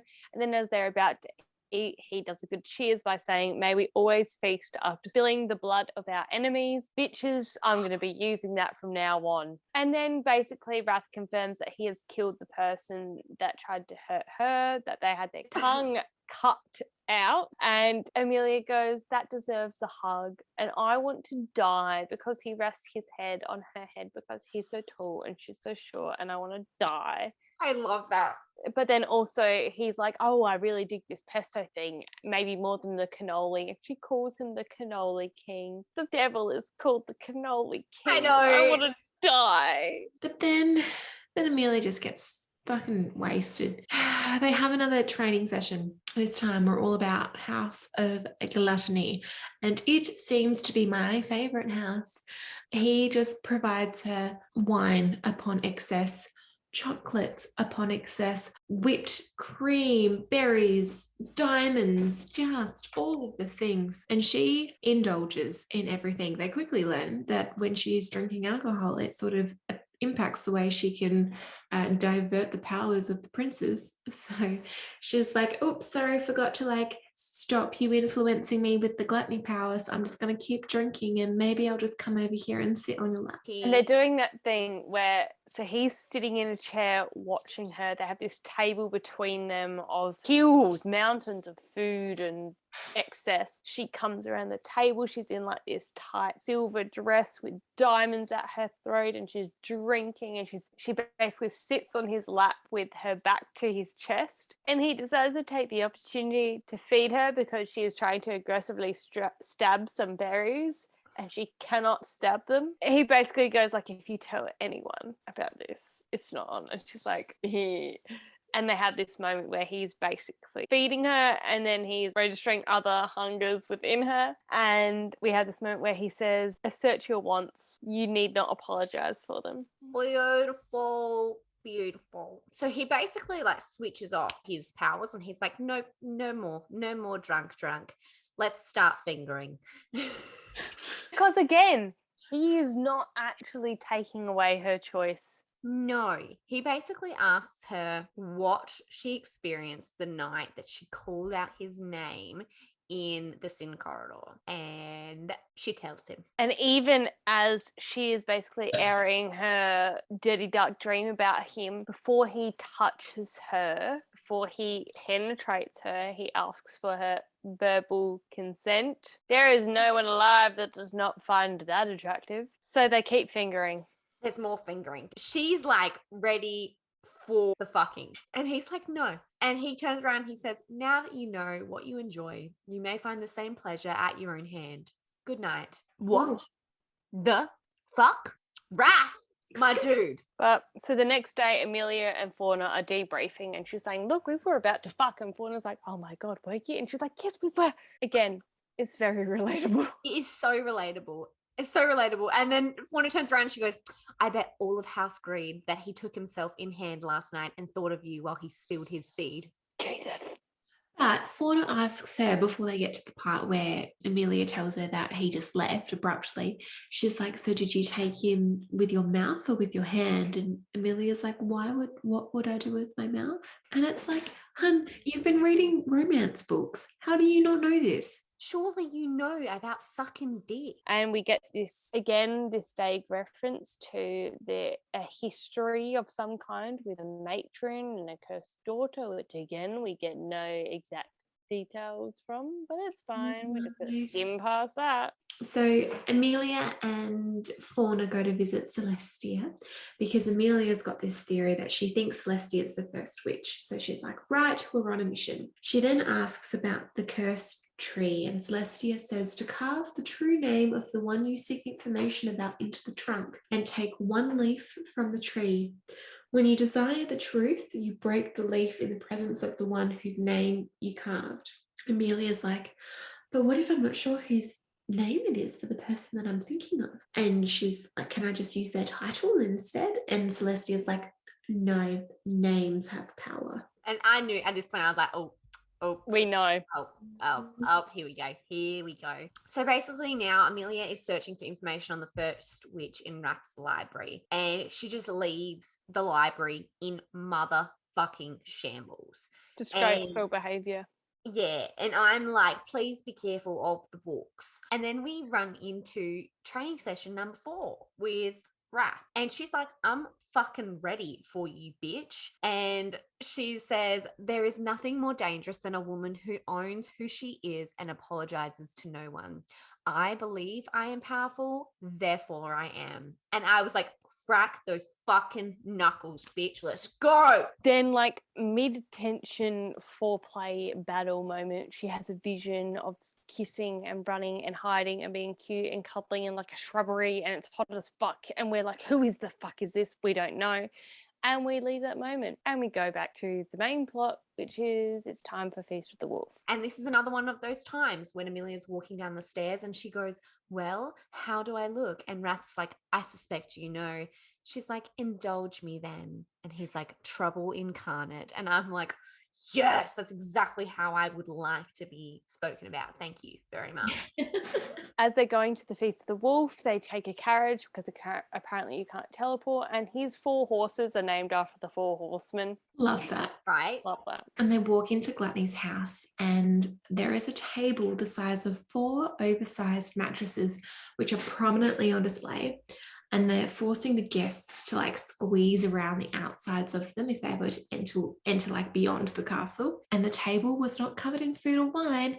No. It was covered with lovers.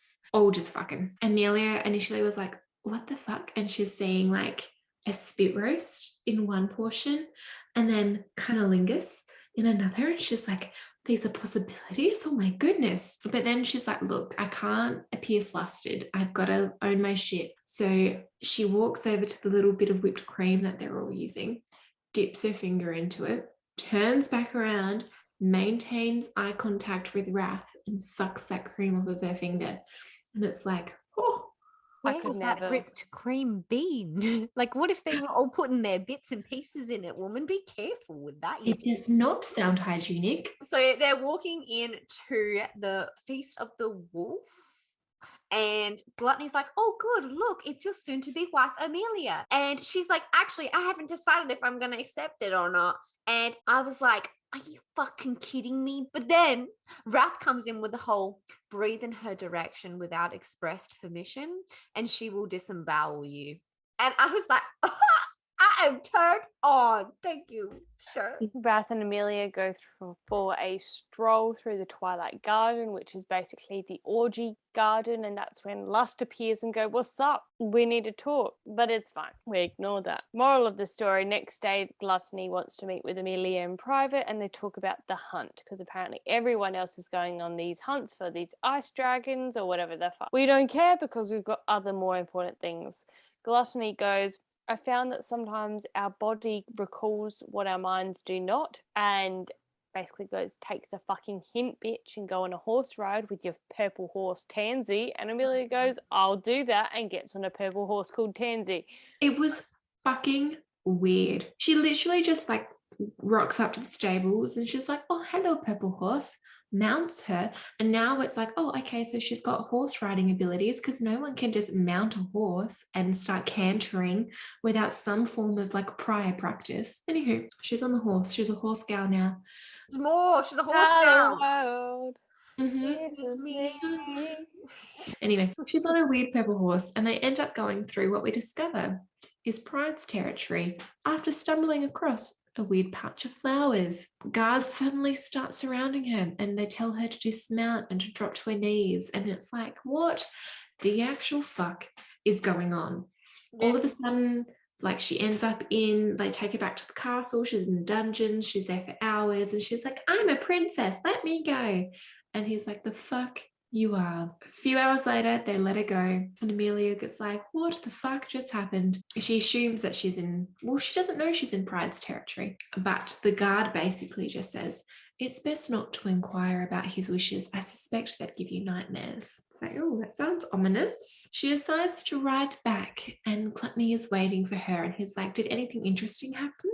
And she's like, I found this weird patch of flowers, but my horse is purple, and I sat in a cell for a few hours. I don't know what's going on. He basically like cuts this little pouch off of her, which is where she had picked the weird flower garden they strolled upon. And he tells her that these flowers are slumber root, which are capable of knocking out the most powerful royal.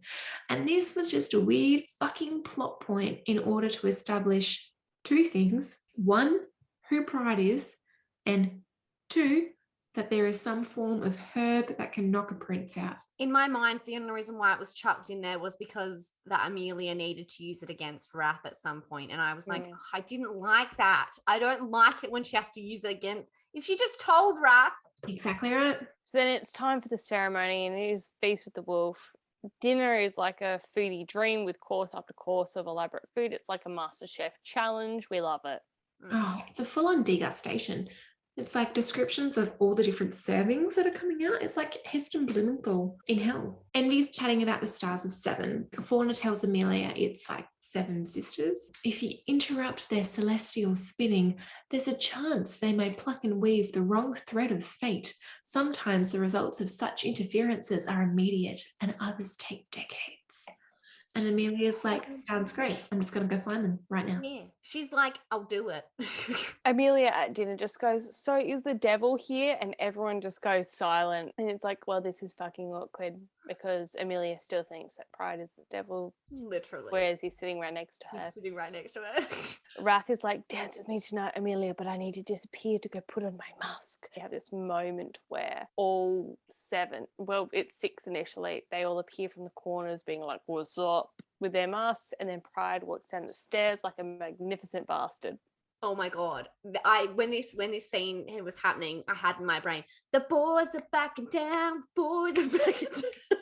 Anyway, but that's what I had. This is what Emilia says when she notices the boys are back. You know, she goes, my focus landed on the biggest as he prowled forward. Even with a mask covering his face, I'd recognize that confident gait anywhere. Wrath didn't simply walk into a room, but he strode in and dominated it. And he wasn't even trying to. Everyone else could fade away and he'd be left burning brightly, a constant source of power and fertility. Which, FYI, Lucifer is known throughout mythology as the bright one. And then Pride arrives and we have this moment. To be honest, he's very meh, but they're dancing and they're discussing Wrath, and Pride says he, dearest darling, is the balance and is usually the only thing standing between us and total destruction. Wrath is impartial for justice made of flesh. And you're like, that is very interesting. So Emilia is more so caught up with the fact that Wrath is looking at them and Pride is looking at her and trying to make Wrath jealous.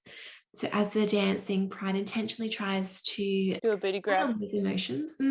So he like slides his hand down her lower back, and just as he's doing that, Emilia stomps on his foot while they're dancing. And I was like, I quite enjoy that. Amelia figures out that she recognizes that Pride has a scar, and it's actually one of the guards from the property she was at earlier when she got essentially arrested while grabbing the slumber root. And she's like, oh, hey, in exchange for me being quiet about the slumber root that you're growing, because you're growing a fucking lot, I just want to cross your lands twice on a time and date of my choosing without any interference from you, your guards, or anyone who calls House Pride or that circle their home. And somehow Pride's like, fair deal, done. How? After this, she runs into Envy, and he's like, it's time, bitch, we're gonna eat your biggest fear.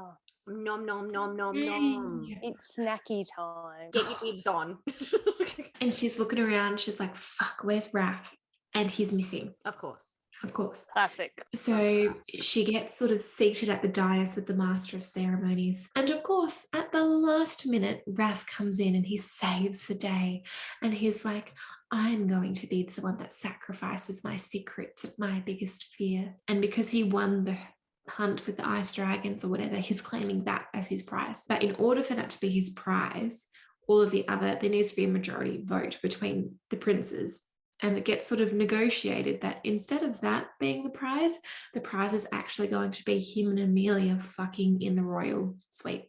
Well, having a sexual activity dalliance, if you will. And Emilia at this point has basically accepted the fact that she wants Wrath. She's like, I'm over lying to myself, let's do it.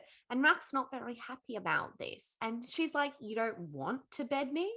And then he goes, it's not a matter of wanting you, Emilia. And then she says, what is it? And he says, call it selfish, but I do not want there to be any outside forces driving you into my arms. When you decide to come to my bedchamber, I want you to know whose sheets you're climbing between. I want you to call out my name. And Amelia's like, well, he didn't say that we need to fuck, really, so why don't you just tickle my pickle? And Wrath's like, he's all getting all horny because she's threatening him, and again, we love it, we're all here for it. And he's about to go down on her, he's like going down, and we want to find out if that tongue can do the vibrating thing. And she's like thinking in her head, like, oh my god, he's looking at my vagina. Ugh. And he's like, don't ever hide yourself from me unless you want me to stop, or I'm not pleasuring you the way you like. You are beautiful, and I want nothing more than to do this. He dragged a finger down the center of my body, and I almost saw stars with my tongue. Ah! Screaming. But of course, they can't have sex, or he's like, he's not going to have sex with her. So they basically dry hump like horny teenagers until they both come. But I'm happy for them. I still really liked it. I was like, thank fuck. But also, we've only got 100 pages left. When is there going to be fucking? All right. So I'm thinking in my head at this point, he's taken off his pants and like he's lining himself up. He's like, is this going to happen? And she's like, actually, I need a drink. And I'm literally, again, matched to the book. I'm ready to burn it. I am like, you fucking bitch. And I knew what was coming. Mm-hmm. The betrayal. So she goes to get this drink for him and she puts some of that flour, the sunberry, in it. And she goes, I'd made a vow to someone I loved well before I knew Wrath. And this opportunity was too good to pass on, no matter how much my heart roared in pain, anticipating the break. You fucking dumb bitch. So Emilia then fucks off on her purple horse to go discover the cursed tree. And she sees a hooded figure and her payment is in favors. And this hooded figure we come to discover is the crone from the fable from the skull. What happened? Mother maiden crone. Basically, the hooded figure is talking in riddles, and she's like, you can't expect to find someone else's mysteries answered if you don't know your own. And it's like, yes, Emilia, there is so much left unknown about you. Why are you not interested in this? And the quote is, you, my child, find yourself in the center of your own mystery. Until you discover the secrets of yourself, you will not know the answers to your sister's mystery. And that is something I cannot tell you. Some truths you must find on your own. The hooded figure is like, with the prince's name on the tree, you can find out the answer to the question your heart yearns to know. And we have this moment where it's like, you know who he is, but you choose to remain in the shadows, comfortable in the dark. Maybe it's not his tricky fear, but your own. Perhaps you refuse to look too closely at him because of what it reveals about you. He is your mirror, and we really do appreciate what stares back at us. That, my child, is where the true test comes in, and you are brave enough to confront your demons. Not many are. She goes, you know what? Why not? Writes name on a tree and leaves. Literally. And like, I would have been shitting fucking bricks. But she's like, I'm going to go find Wrath. She's skiffing through the castle. And he's a little bit upset with her. But really, he's not that mad considering what she fucking did. No, I was expecting like full on, I'm not speaking to you. Literally. I would have fucking killed this bitch. A lot of what Wrath has done up until this point is that even though he might not approve of her methods, he knows that we need to get to a certain point, and I think he's willing to sacrifice a lot of himself to get there. Yes. And that's where we're at. So Wrath is basically hanging out in the kitchen because he finds butchering calming, which is very adorable. And we find out, essentially, she's like, so I wrote a name on the tree, and he's like, don't do it. He like catches her hand, and then she bamboozles him, and they break the leaf, and he realizes that she wrote his name on the tree, being Samuel, and he is the devil. And we finally realise that. Yay. And he says, Prince of Darkness, King of the Wicked, I've been called many things, but I'm no liar. She's still like, oh, goodness, this is a bit much for me to handle. And it's like, you literally signed a blood oath to the devil earlier on in this book when you thought you were going to marry Pride.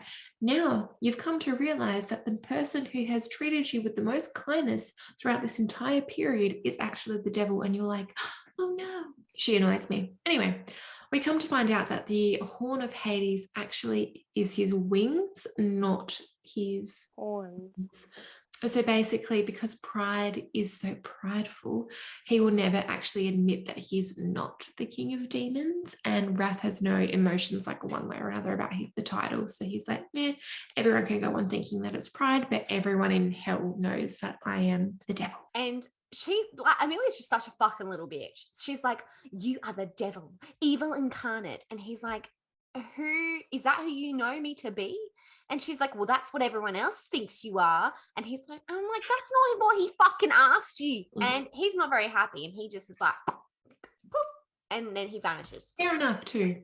So Emilia goes to find the matron of curses and potions, aka Celestia, aka the crone. And we have the quote, every villain thinks themselves a hero, and vice versa. In truth, there's a little villain and hero in each of us, depending on the circumstances. And that is when Emilia works out that the temptation key is that little like serpent paperweight. Again, seems very fucking relevant. And then we realize that the seven sisters are in the sin corridor. Of course, she just was like, all right, I'll go to the sin corridor. We do not know if she has her horse back or if she's just walked. Last time she was there, she got hypothermia and nearly died. But anyway, she's there. She finds a tree with the number 7 on it because that seems like an inconspicuous way to hide. She smears her blood on it and then like, poof, magic staircase. Down she trots. And then she finds Celestia, aka the crone, aka maybe Wrath's mum. Who would know? And she's like, I'm cashing in my favor. Once you activate the mirror, I ask that you return my spell book. And she gives Emilia the mirror. So now she has the mirror, the book, the key, all 3 things, and we don't know what they do, but we've got them. But Emilia fucking realizes that she has seen who Wrath is and that, look, his actions have actually proven that he's not a big dick. And look, we already knew that, but at least she's finally here. Exactly right. And she looks into the mirror. It's working. And she sees Vittoria with lavender eyes. In the dungeon with Antonio. Thought she was dead. So she's like, oh my God, Vittoria. And Vittoria in like the mirror, she's like looking over to where she's hearing the voice. And it's like she's looking at Emilia through the mirror, but they're not communicating with each other. Odd. And Emilia also makes the point that she doesn't quite look exactly like Victoria, but it is her. So she's like, well, I've got to yeet on back to the dungeon because my sister's alive. How fucking exciting. Scrambles up to the dungeon. Apparently it only takes like 3 or 4 minutes now when it took days last time. So there's that. She gets to the dungeon and there's no Antonio, there's no Victoria, but there is a skull. And the skull says to her, come to the shifting aisles. Sister, we have much to discuss about breaking the remainder of our curse. Answers await your arrival. Until then, stand back. And the skull goes poof. And Emilia's like, oh great, so you're alive?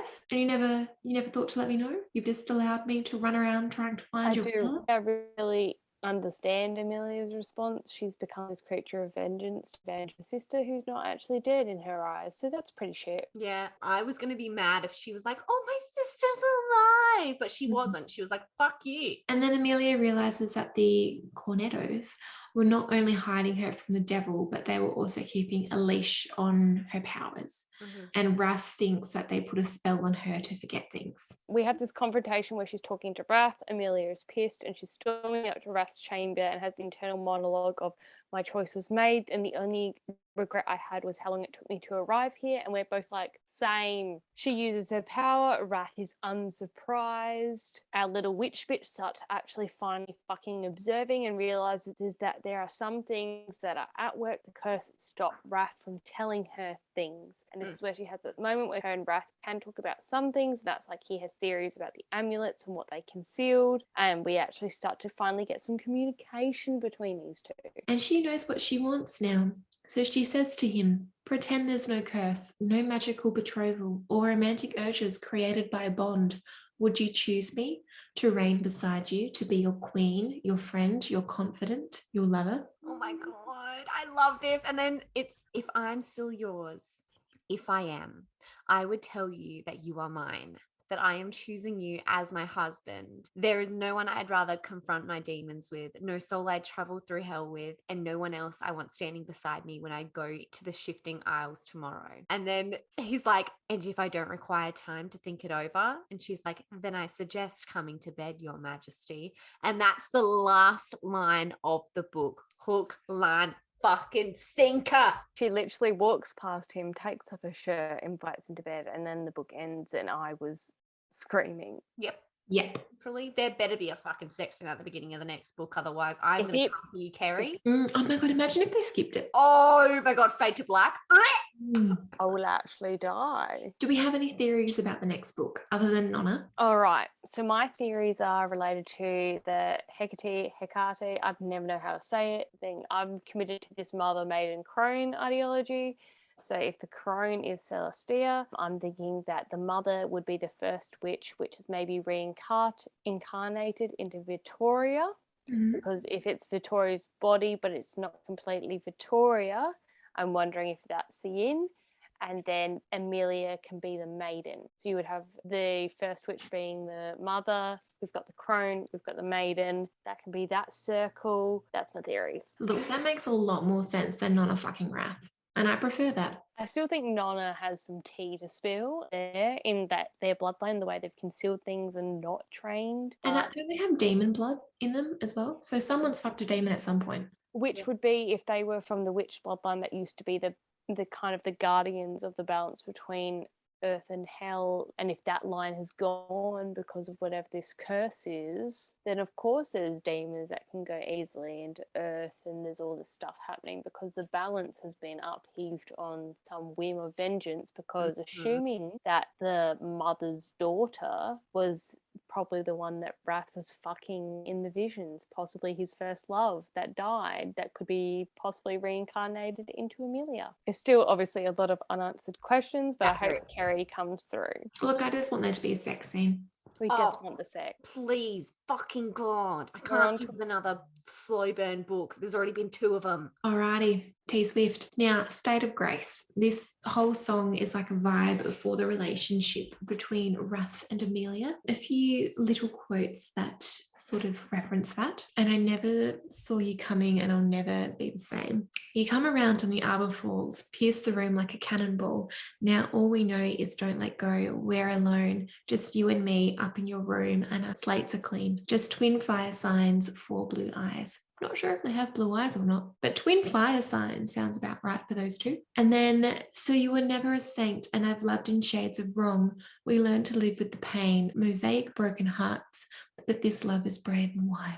I just love them. And of course, you know, my fan art list could be endless, so I've tried to pull it back. We've got by Wind by Fire, we've got Wrath on the Throne. It's goodie. It's a goodie. We've also got by Rosie Thorns 88, we have Emilia in Wrath's lap experiencing gluttony. Then by Gemlin_C, which this woman is a queen. She's amazing. She's just so good, and she's done a lot of stuff about Wrath and Emilia, so I really appreciate her hard work. But in particular, I'm referencing her Not Safe for Work series. Is good. We get a little Wrath booty. And then by, of course, my favorite, Morgana Zero Anagram, we have a scene in the lake with Wrath and Emilia, and then we also have Wrath with the Hellhounds. They do look like puppies. They do look like cute puppies. Oh, and Wrath in that fucking fan art. Oh, he could do terrible things to me. I would let him absolutely bend me over and I've been trying to be good because like when you look at fan art of Wrath, there's so much, and it's trying to split it into book 1 and book 2 content. So I hope I've done a good job. Like always, we will share it on our story. We have a highlight reel for all the fan art on what we're talking about by episode. So please check it out. Please remember to like, follow, and subscribe as well. Well, next week we're doing Bridge Kingdom. That was the last book we pulled from the fishbowl, which is halfway through. It's fantastic. But shall we pull the next book? Do it. All right. Oh, that can't be fair. What is it? Nevernight. It's Nevernight. Oh no! Yeah, let's do it. Fuck, okay, cool. Nevernight. I'm winning here because these are the 2 books I've put into the jar. I'm actually really excited to read something from J. Christoph. So Me I'm so too. excited. So Nevernight again is like assassin's demon cat that eats your fear. fuck. That's right. J. Christoph is an Australian author. So after Bridge Kingdom, we are reading Nevernight, book 1. So if you have any thoughts, please send us a DM. Please remember to like, follow, and subscribe. Remember, we have our videos of our podcast episodes on YouTube. So if you want to see all the weird shit we do in person, YouTube's your spot. You want to listen to the audio, we should be on all platforms, especially Spotify. We also have our Instagram and our TikTok if you want to see the weird shit we are getting up to try and get your interest. All right. Well, we'll see you next week for Bridge Kingdom. Bye. Bye.